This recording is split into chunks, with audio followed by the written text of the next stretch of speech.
जय श्री राम दोस्तों, स्वागत है आपका छठे अध्याय में शिव पुराण के श्रवण की विधि।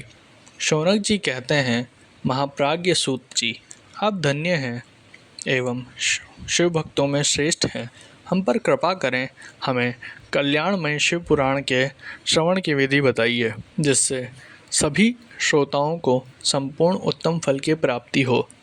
सूत जी ने कहा, मुने शौनक, तुम्हें संपूर्ण फल की प्राप्ति के लिए मैं शिव पुराण की विधि सविस्तार बताता हूँ।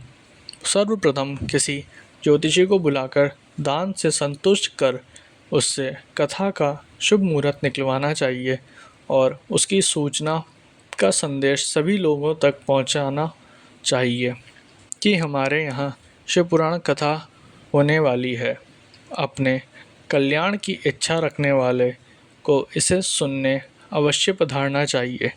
देश देश में जो भी शिव भगवान के भक्त हों तथा शिव की कथा के कीर्तन और श्रवण के उत्सुक हों, उन सभी को आदरपूर्वक बुलाना चाहिए और उनका आदर सत्कार करना चाहिए।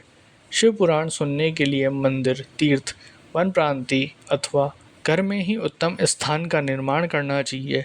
केले के खंभे से सुशोभित कथा मंडप तैयार कराएं, उसे सब और फल पुष्प सुंदर चंदोवे से अलंकृत करना चाहिए।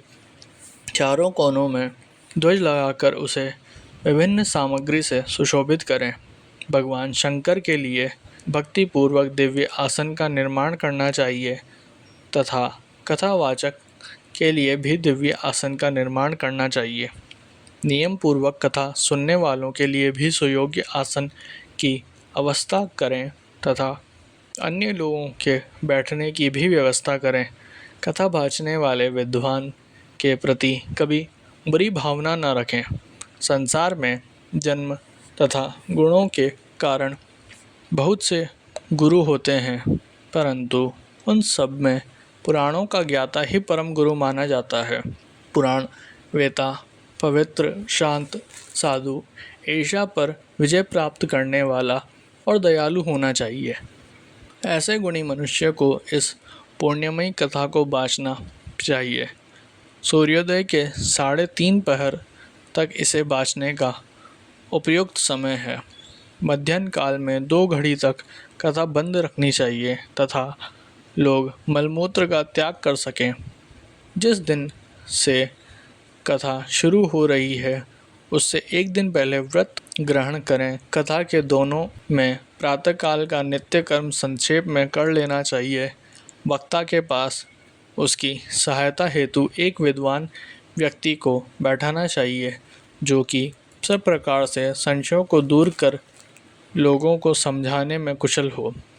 कथा में आने वाले विघ्नों को दूर करने के लिए सर्वप्रथम गणेश जी का पूजन करना चाहिए।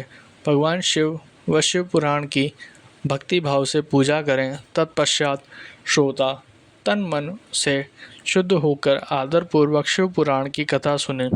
जो वक्ता और श्रोता अनेक प्रकार से कर्मों से भटक रहे हों, काम आदि 6 विकारों से युक्त हों, वे पुण्य से भागी नहीं हो सकते।